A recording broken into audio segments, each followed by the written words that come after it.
Cinema ലോകത്തെ പുതുപുത്തൻ വാർത്തകളും സെലിബ്രിറ്റീസിന്റെ വിശേഷങ്ങളും ഉടനടി അറിയാൻ സബ്സ്ക്രൈബ് ചെയ്യുക മലയാളി ലൈഫ്. ഒപ്പം അടുത്തുള്ള ബെൽ ബട്ടൺ കൂടി ക്ലിക്ക് ചെയ്താൽ ഞങ്ങൾ വീഡിയോ അപ്ലോഡ് ചെയ്യുന്നത് ഉടൻ തന്നെ നോട്ടിഫിക്കേഷനും ലഭിക്കും.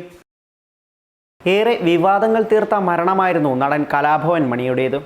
മണിയുടെ മരണത്തിന് പിന്നാലെ CBI അന്വേഷണം വരെ മരണവുമായി ബന്ധപ്പെട്ട് ഉണ്ടാവുകയും ചെയ്തു. മണിയുടെ മരണത്തിൽ മണിയുടെ ചില സുഹൃത്തുക്കൾക്കും പങ്കുണ്ടെന്ന തരത്തിൽ ആരോപണങ്ങൾ ഉയർന്നിരുന്നു. എന്നാൽ ഇപ്പോൾ സംഭവത്തിൽ മണിയുടെ സുഹൃത്തുക്കളായ ജാഫർ ഇടുക്കിയെയും സാബു മോനും അടക്കം 7 പേരെയാണ് നുണപരിശോധനയ്ക്ക് വിധേയനാക്കാൻ CBI ആവശ്യപ്പെട്ടിരിക്കുന്നത്. പരിശോധനയ്ക്ക് വിധേയരാകാൻ തയ്യാറാണ് ഇവരെന്നും കോടതിയെ അറിയിച്ചിട്ടുണ്ട്. ഏറെ വിവാദങ്ങൾ തീർത്ത മരണമായിരുന്നു കലാഭവൻ മണിയുടേത്. മരണത്തിൽ മണിയുടെ ചില സുഹൃത്തുക്കൾക്കും പങ്കുണ്ടെന്ന് മണിയുടെ കുടുംബവും സഹോദരനും ആരോപിച്ചിരുന്നു. അതിൽ ഉയർന്നു കേട്ട പേരാണ് സാബു മോൻ്റേതും ജാഫർ ഇടുക്കിയുടേതും. ഇപ്പോൾ കേസ് പുതിയ വഴിത്തിരിവിലേക്ക് എത്തിയിരിക്കുന്നു എന്നാണ് സൂചനകൾ.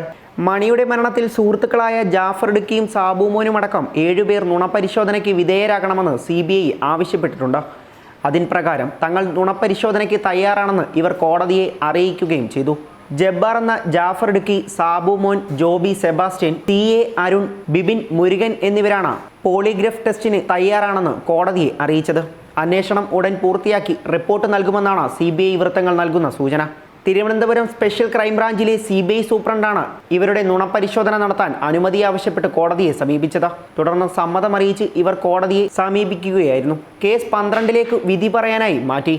കലാഭവൻ മണിയുടെ പോസ്റ്റ്മോർട്ടം റിപ്പോർട്ടിൽ ശരീരത്തിനുള്ളിൽ വിഷാംശമുണ്ടെന്ന് CBI കണ്ടെത്തിയിരുന്നു. ഇതിനെ തുടർന്നാണ് സുഹൃത്തുക്കളോട് നുണപരിശോധനയ്ക്ക് ഹാജരാകാൻ ആവശ്യപ്പെട്ടത്.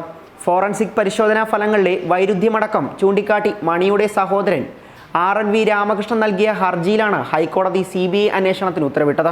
തുടർന്ന് 2017 മെയ്യിൽ അസ്വാഭാവിക മരണത്തിന് കേസെടുത്തു. CBI കൊച്ചി യൂണിറ്റ് അന്വേഷണം പിന്നീട് ആരംഭിക്കുകയും ചെയ്തു. സിനിമാ രംഗത്തുള്ള സുഹൃത്തുക്കളടക്കം കലാഭവൻ മണിയുമായി ബന്ധപ്പെട്ട് 100 കണക്കിന് ആളുകളുടെ മൊഴിയെടുക്കുകയും ചെയ്തിരുന്നു.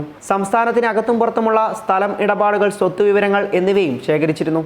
കുടുംബവുമായി ബന്ധപ്പെട്ട എല്ലാ വിവരങ്ങളും കൈമാറിയെന്ന് സഹോദരൻ RNV രാമകൃഷ്ണൻ പറയുന്നു.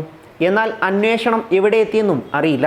കേസിന്റെ തുടക്കം മുതൽ തന്നെ മണിയുടെ കുടുംബം ചില സുഹൃത്തുക്കൾക്കെതിരെ ആരോപണം ഉന്നയിച്ചിരുന്നു. എന്നാൽ ഇവർക്കെതിരെ തെളിവുകളൊന്നും ഇതുവരെ കണ്ടെത്താനായിട്ടില്ലെന്നാണ് വിവരം. News desk Malayali life.